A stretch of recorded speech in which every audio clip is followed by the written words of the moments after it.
जय माता दी। राधे राधे। आइए सुनते हैं चौथ माता की यह कहानी। चौथ माता की पौराणिक कथा। एक सेठ सेठानी थे। उनके एक बेटा और बहू थे। बहू सबको भोजन करा के फिर स्वयं भोजन करती।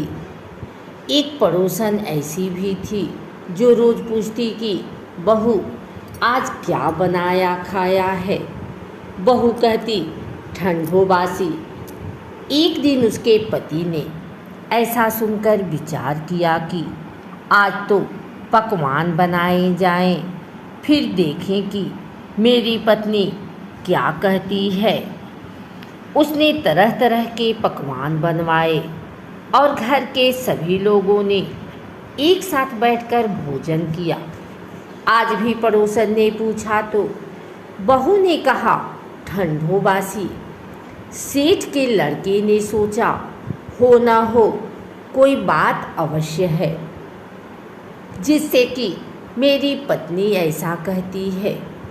उसने पत्नी से पूछा तुम रोज ठंडो बासी खाया ऐसा क्यों कहती हो, जबकि आज हम सब ने एक साथ बैठकर कई तरह के पकवान खाए।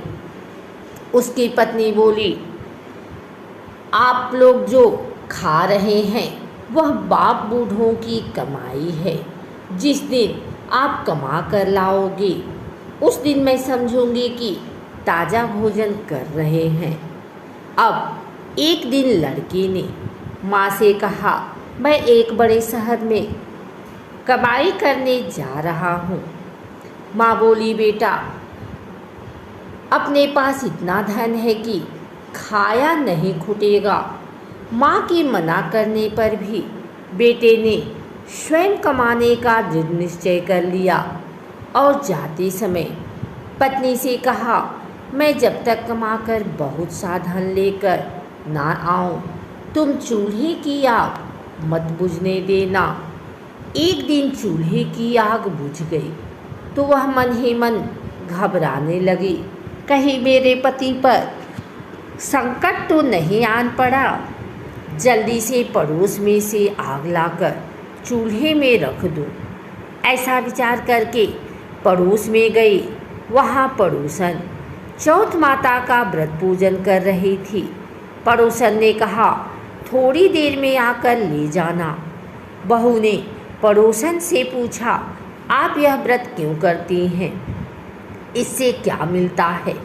पड़ोसन ने कहा चौथ माता के इस व्रत को करने से अन्न लक्ष्मी मिले और अपनी मनोकामना पूरी हो।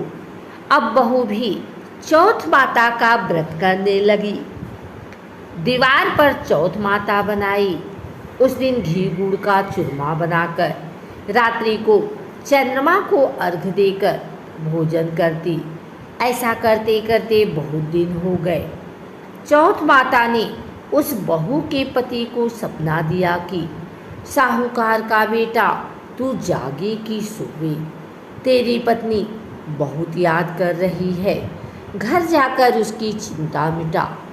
तू दुकान खोलकर कंकु केसर का पगलिया बना के बैठ जा।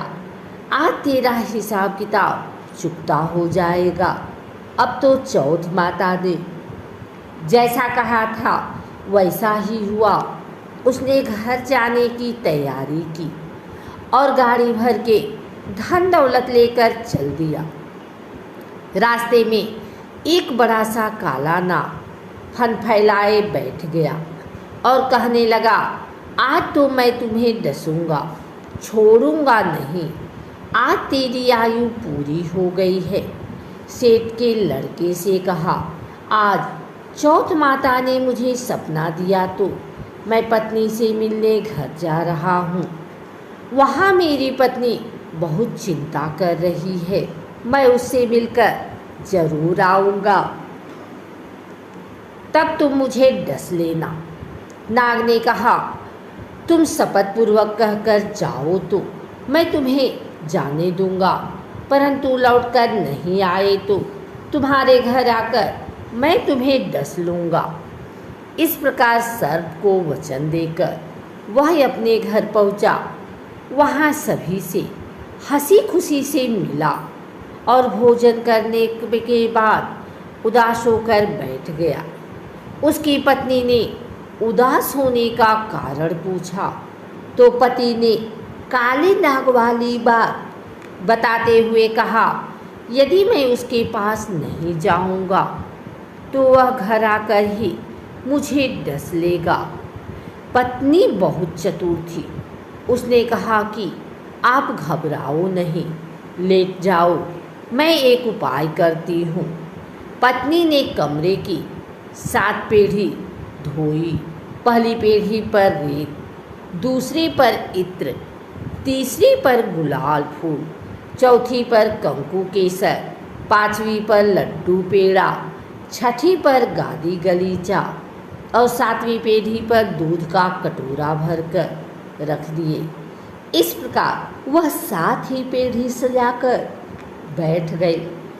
आधी रात होते ही नाग आकर पीढ़ी चढ़ने लगा।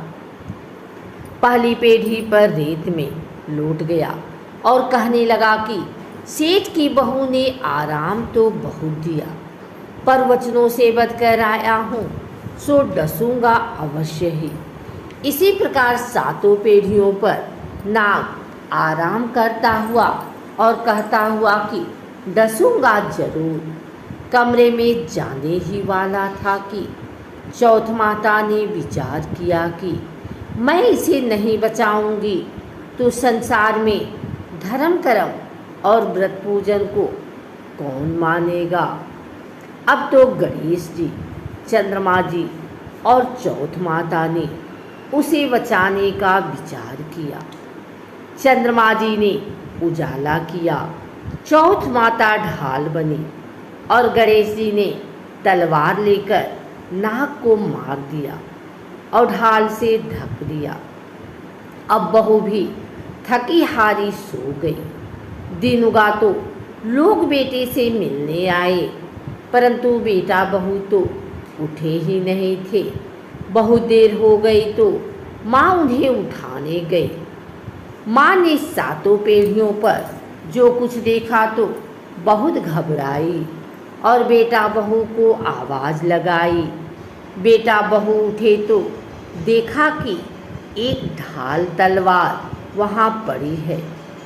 अब ढाल उठाई तो वही काला नाग मरा हुआ पड़ा है।